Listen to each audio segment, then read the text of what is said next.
بسم اللہ الرحمن الرحیم۔ سورہ آل عمران کے پہلے رکوع میں نجران کے عیسائیوں کا تذکرہ تھا اور قرآن پاک کی واضح آیات کو چھوڑ کر ایسے الفاظ سے استدلال کی کوشش کر رہے تھے جو متشابہات میں سے ہیں، تو اس پر اللہ رب العزت نے تنبیہ فرمائی کہ یہ ٹھیک نہیں ہے، یہ دلوں میں کجی کی علامت ہے۔ قرآن پاک میں واضح الفاظ میں بتایا گیا کہ حضرت عیسیٰ علیہ السلام نے حضرت مریم علیہ السلام سے جنم لیا ہے،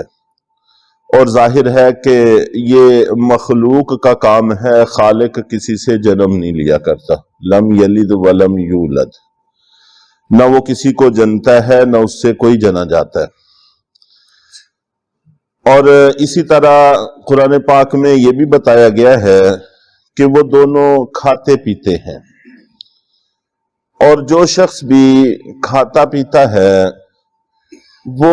بہت سارے لوگوں کا محتاج ہوتا ہے، بلکہ بہت بڑی مخلوق خلقت کا محتاج ہوتا ہے۔ ہم تھوڑا سا غور کریں، مثال کے طور پر جو لقمہ ہم کھاتے ہیں، اس کی تھوڑی سی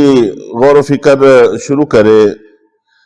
کہ یہ لقمہ ہم تک کیسے پہنچا، اور اس کے اس پہنچنے میں کتنے لوگ استعمال ہوئے، اور اللہ کے کتنے نظام استعمال ہوئے۔ انسان کی سوچ عقل دنگ رہ جاتی ہے۔ سورج کی تپش بھی استعمال ہوئی، چاند کی چمک بھی استعمال ہوئی،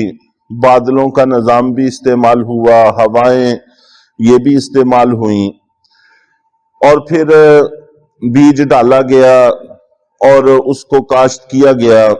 اس میں جتنی مشینری استعمال ہوئی، جتنے لوگ استعمال ہوئے، اس مشینری کے وجود میں آنے کے اندر کتنے لوگ استعمال ہوئے، اور جن ملوں فیکٹریوں کے اندر وہ مشینری تیار کی گئی، ان ملوں فیکٹریوں کی مشینریاں تیار کرنے میں کیا کیا کچھ استعمال ہوا۔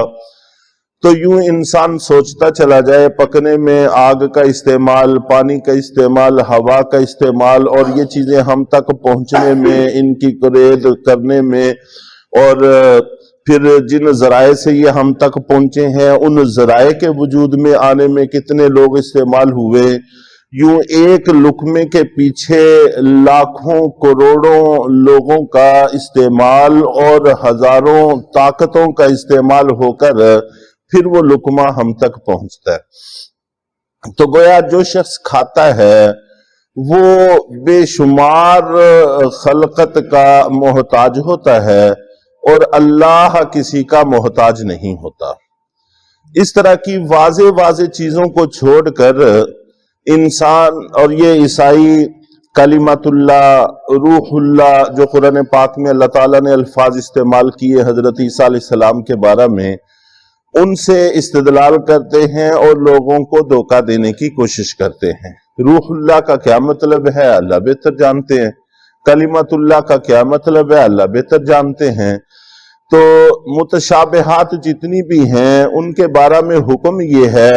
کہ جو واضح آیات ہیں ان کے ترجمے کو ان کے ساتھ ملا کر دیکھ لیا جائے۔ اگر تو یہ ان سے میچ کھاتے ہیں تو ٹھیک، اگر نہیں میچ کھاتے تو پھر ان کو وہیں پر چھوڑ دیا جاتا ہے، اور یہ کہہ دیا جاتا ہے کہ اللہ بہتر جانتے ہیں، ہمیں اس کے بارے میں کچھ پتہ نہیں، بس ہم اتنا کہہ سکتے ہیں جو کچھ اللہ نے کہا ہے وہ حق ہے، باقی اس کا مفہوم کیا ہے ہم اس سے واقف نہیں ہیں۔ اور دوسرے رکوع میں یہود کا تذکرہ ہے۔ مدینہ منورہ کے اندر یہود آباد تھے، اور ان کے بنیادی طور پر 3 قبیلے مدینہ منورہ میں آباد تھے۔ قبیلہ بنو نذیر، قبیلہ بنو قریظہ اور قبیلہ بنو قینقہ۔ یہ 3 بڑے قبیلے ان کے آباد تھے، اور یہ نبی پاک صلی اللہ علیہ وسلم کے مدینہ منورہ میں آنے سے تقریباً 400 سال پہلے آ کر آباد ہو گئے تھے، اور وہاں پر بھی ان کے آباد ہونے کی وجہ یہ تھی کہ ان کے بڑوں نے ایک خط پڑھا تھا۔ وہ خط ایک یمن کے بادشاہ تبا نے لکھا تھا۔ یمن کے بادشاہوں کو تبا کہا جاتا تھا، جیسے ہمارے ہاں صدر کو صدر کہتے ہیں اور وزیر کو وزیر کہتے ہیں، تو اسی طرح مصر میں بادشاہوں کو فرعون کہا جاتا تھا، فرعون بھی بہت سارے ہوئے ہیں۔ اسی طرح یہ تبا جن کی جمع تبابے آتی ہے بہت سارے ہوئے ہیں، اور ان میں سے ایک یہ قبیلہ بنو حمیر سے تعلق رکھتا تھا۔ یہ نیک دل آدمی تھا، تو اس کی بھی تاریخ میں کافی تفصیل لکھی ہوئی ہے۔ اس کا گزر مدینہ منورہ کے پاس سے ہوا، تو اس کو پتہ چلا کہ یہاں پر آخری نبی ہجرت کر کے تشریف لائیں گے اور یہاں کے لوگ نبی پاک صلی اللہ علیہ وسلم کے میزبان ہوں گے۔ چنانچہ اس نے اور یہ تبا کا جو واقعہ پیش آیا ہے یہ تقریباً نبی پاک صلی اللہ علیہ وسلم کے مدینہ منورہ آنے سے 900 سال پہلے پیش آیا۔ تو اس نے وہاں ایک گھر تعمیر کروایا 2 منزلہ، اور وہاں پر اپنا ایک نمائندہ ٹھہرایا، اور ان کو ایک خط بھی لکھ کر دیا جس میں نبی پاک صلی اللہ علیہ وسلم کے ساتھ بڑی عقیدت اور محبت کا اظہار تھا، اور یہ کہا تھا کہ اگر تو آپ میری زندگی میں تشریف لے آئیں تو میں آپ کے قدم دھو کے پیوں گا اور آپ پر ایمان لاؤں گا اور آپ کے ساتھ تعاون کروں گا، اور اگر میری موت پہلے واقع ہو جاتی ہے تو میں ابھی سے آپ کا کلمہ پڑھتا ہوں، ابھی سے آپ کا کلمہ پڑھتا ہوں۔ چنانچہ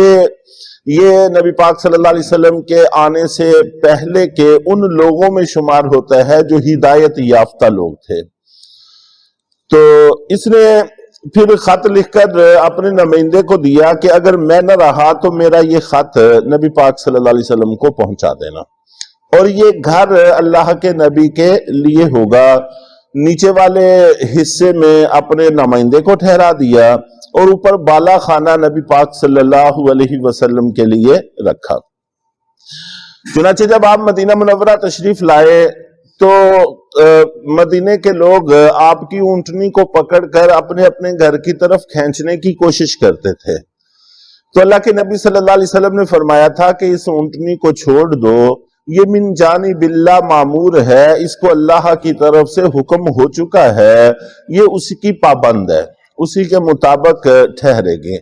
چنانچہ چھوڑ دیا گیا، تو پھر عین اسی گھر کے سامنے آ کر یہ اونٹنی بیٹھ گئی، اور وہاں پر اللہ کے نبی صلی اللہ علیہ وسلم اٹھے۔ حضرت ابو ایوب انصاری رضی اللہ تعالی عنہ اس وقت اسی سلسلے سے آخری کڑی موجود تھے، انہوں نے آپ کو خط بھی پیش کیا اور وہ گھر بھی پیش کیا جو آپ ہی کے لیے تعمیر کیا گیا تھا۔ تو یہ خط یہود کے بڑے افراد کو کہیں مل گیا، انہوں نے پڑھا کہ یہاں پر آپ آئیں گے، اس لیے وہ آپ کی خدمت کے لیے یہاں آ کر آباد ہوئے تھے کہ اللہ کے نبی جب یہاں آئیں گے تو ہم آپ کی خدمت کریں گے اور آپ کے ساتھیوں میں شامل ہوں گے۔ تو مرور وقت کے ساتھ پہلے لوگ چلے گئے اور دوسرے لوگ اپنی فطری عادتوں کی وجہ سے تجارت پر تسلط اور مختلف طرح کی سازشوں ان میں دخل اور اس طرح کے معاملات میں شامل ہو گئے۔ تو اس وقت بھی یہ ایک نبی اور ایک نجات دہندہ کے انتظار میں مدینہ منورہ میں جمع ہوئے تھے، جیسا کہ آج یہ اسرائیل میں ایک نجات دہندہ کے انتظار میں ٹھہرے ہوئے ہیں، اور یہ کہتے ہیں کہ مسیح آئیں گے، مسیح تو آئیں گے، لیکن ہم مسیح سے مراد حضرت عیسیٰ علیہ السلام لیتے ہیں، یہ مسیح سے مراد دجال لیتے ہیں، جس کو ہم دجال کہتے ہیں، یہ اس کو اپنا نجات دہندہ کہتے ہیں۔ تو دجال آئے گا اور ان کی رہنمائی بھی کرے گا، پھر حضرت عیسیٰ علیہ الصلوۃ والسلام کے ہاتھوں یہ مارے جائیں گے۔ تو بہرحال یہ ہمیشہ سے ہی ذلیل و خوار ہوتے آئے ہیں اور ہوتے رہے ہیں، ہوتے رہیں گے انشاءاللہ۔ تو یہود نے یہاں پر جو آ کر آباد کاری اختیار کی، اس کا مقصد نبی پاک صلی اللہ علیہ وسلم کی خدمت تھا اور آپ پر ایمان لانا تھا، اور اب یہ سب سے بڑے دشمن ہو کر کھڑے ہو گئے ہیں۔ تو انشاءاللہ اس کی پھر تفصیل کچھ عرض کی جائے گی۔ اللہ تعالی ہم سب کو قرآن پاک کے ساتھ لگاؤ عطا فرمائے۔